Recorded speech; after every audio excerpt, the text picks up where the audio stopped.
성경적인 가치를 무너뜨리려는 세력들이 가장 집요하게 물고 늘어지는 사회적 이슈, 바로 낙태와 동성의 문제죠. 미국에서도 보수 진보를 가르는 가장 중요한 기준이 잣대가 바로 낙태와 동성애인데요. 바이든 집권 이후에 치열한 문화전쟁, 영적 전쟁이 벌어지고 있는 영역도 바로 이곳입니다. 바이든은 밀어붙이고 개별 주별로 반발하는 모양새가 펼쳐지는 것입니다. 바이든은 3월 1일 워싱턴 DC 의회 앞에서 첫 국정연설을 했는데요. 여기서도 낙태와 트랜스젠더를 지지하고 나선 바가 있습니다.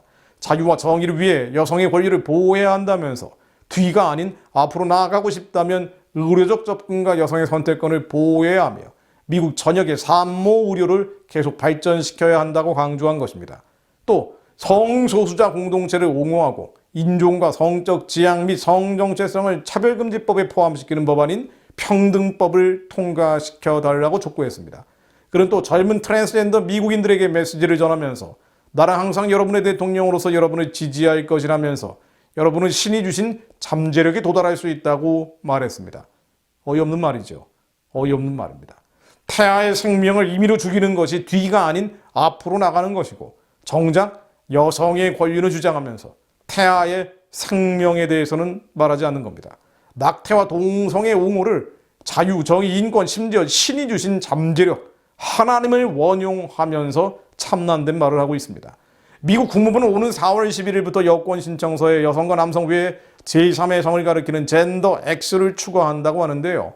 여성과 남성이라는 이분법적 성별에 속하지 않은 소위 non-binary, 여성과 남성의 특성을 모두 가졌다고 주장하는 인터섹스, 사회 성별의 관습을 따르지 않는 젠더 non-cupping persons 등 자칭 성소수자를 위한 조치입니다. 바이든 정권이 특별히 하는 일은 없지만 이 동성애, 낙태 등 반성경적 가치를 확산하는 데는 팔을 걷어붙이고 있는 셈입니다. 다행히 미국은 넓은 나라고 아직은 복음의 불기둥이 남아있는 나라입니다. 주별로 반발이 잇따르고 있죠. 텍사스주는 작년 말부터 태아의 심장박동 소리가 들리는 시기 이후에 낙태를 금지하는 법을 시행 중입니다. 아이다호주 역시 임신 6주 이후에 낙태를 금지하는 낙태 금지법을 제정한 바 있습니다. 플로리다주 의회도 이달 초에 임신 15주 낙태 금지법을 가결했습니다. 웨스트 버지니아주도 비슷한 법안이 하원에 통과했고 현재 상원에 계류 중입니다. 바로 최근에는요, 아리조나주 의회가 3월 24일 임신 15주 이후에 낙태를 금지하는 법안을 가결했습니다. 러그 듀시 주지사가 사인하는 모습이 외신을 탔는데요. 칭찬할 만한 정치인입니다. 이 법안에는 의사가 임신 15주 이후 의학적으로 필요하지 않은 낙태를 의도적으로 시행 또는 시도하는 것을 6급 범죄로 규정한다는 내용이 포함되어 있습니다. 실제로 임신 15주에 태어나는 아기는 코, 눈꺼풀, 입술이 완전히 형성되어 있죠. 심장, 신장 및 기타 장기가 발달된 상태입니다. 그들은 엄지손가락을 빨고 고통도 느낍니다. 흔히 폭력에는 두 가지 종류가 있다고 합니다. 하나는 거시적인 폭력, 우크라이나 사태나 9.11 같은 것일 거고요. 또 하나는 미시적인 폭력입니다. 그런데 9.11 테러로 하루에 5,000명이 죽임을 당했는데 낙태로 매일 죽어가는 사람은 5,000명을 훨씬 넘습니다. 한국의 경우에 대한산부인과 의사회와 대한의사협회 의료정책연구소가 2017년 1월 발표한 바에 따르면 하루 평균 3,000명가량이 낙태 수술을 받는다고 발표한 바 있습니다. 은밀하게 이루어지는 낙태다 보니 공식 통계가 이루어지지 않고 있습니다만 이것은 매년 110만 명의 생명이 죽임당하고 있다는 것을 의미합니다. 이 110만 명에 대해서는 다툼의 여지가 물론 있습니다. 그러나 그 숫자가 50만 명이건 11만 명이건 한국에서 태아에 대한 사실상의 대량 학살이 전 세계 어떤 나라보다 가장 끔찍한 형태로 지속되고 있는 것은 부인할 수 없는 사실입니다. 북한에서는 적대계층 주민들에 대한 대량 학살이 저질러지고 있고요. 남한에서는 태아에 대한 대량 학살, 이 국가적인 죄악, 민족적인 죄악이 남과 북에서 계속되고 있습니다. 이러한 죄악들이 중단되지 않는다면 한국의 회복, 교회의 회복이 가능할지 의문입니다. 이것을 우리 안에 기독교인 역시 지위와 생명에 대한 절대적인 경외감이 희미해졌다는 것을 의미합니다. 창세기 1장 26절, 27절을 보면요, 인간은 하나님의 형상을 따라 창조됐다는 것을 분명히 하고 있습니다.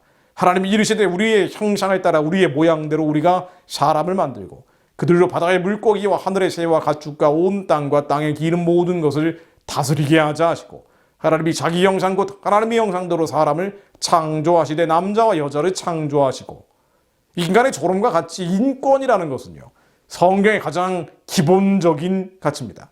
인간은 하나님을 닮아 창조됐기 때문입니다. 지위에 대한 절대적인 존중, 하나님 중심의 사고가 아닌 상대적 존중, 필요할 때는 지키고 필요하지 않을 때는 지키지 않는 이 상대적 존중, 이 땅에서 복을 위해 필요할 때만 지키고 불필요할 때는 안 지키겠다는 인간 중심 사고는 하나님을 닮아 창조된 인간 생명을 박탈할 수 있다는 교만함에 이르게 합니다. 생명권뿐 아니라 생명 결정권도 인간이 누린다고 착각을 하죠. 우리는 생명권을 누려야 하지만 생명 결정권은 없습니다. 분명히 하나님이 우리에게 주신 생명권은 놓쳐서는 안 되는 고귀한 것이지만 생명의 시작과 마지막을 좌지우지하는 생명 결정권은 인간에게 없다는 것입니다. 지위가 아니라 비지위이기 때문입니다. 그래서 낙태나 인간 복제, 안락사 및 자살은 성령적 가치를 거스르는 것이죠. 따라서 우리가 지켜야 될 헌법적, 생명 윤리적 가치는 낙태가 아니라 생명이고 비혼이 아니라 결혼이고 소유가 아니라 사랑, 혼란이 아니라 질서입니다. 생명운동 하시는 분들은 예수님도 태아로 이 땅에 오셨고 가장 연약한 인간인 태아를 경험하셨다라고 지적을 합니다. 스스로 자신을 지켜내지 못하는 자가 작은 자이고 장애인, 환자, 어린아이, 노인, 정신질환자 등 많은 연약한 자가 있는데 그중 가장 연약한 자가 태아라는 것입니다. 맞는 말입니다. 그런 면에서 모든 태아는 작은 예수님이고 낙태는 작은 예수님을 다시 십자가에 못 박는 인간의 가장 끔찍한 교만입니다. 우리가 무지로 인해 많은 실수와 또 범죄를 저지르지만 분명한 것은 우리가 우리의 죄를 자백하고 회개할 때 주님은 의롭고 미쁘시사 우리의 죄와 불법을 돌아보지 않으시고 우리의 죄를 사해 주신다는 것입니다. 그러나 더 분명한 것은 우리가 무엇이 죄인지 알고 자백해야 한다는 것입니다. 하나님이 생명을 가벼이 여기고 낙태를 행했거나 방관했던 죄를 회개합니다. 국회가 생명 존중에 입각해서 낙태법을 개정할 수 있도록 하나님 이 나라에 회개의 바람, 생명 존중의 기운이 일어나게 하옵소서.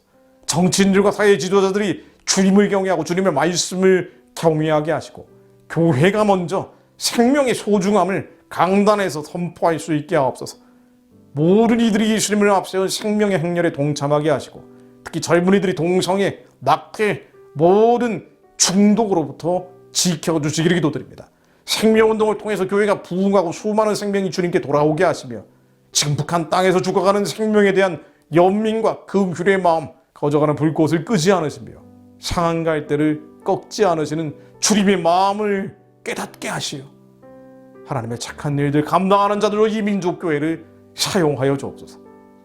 예수 그리스도 이름으로 기도드립니다.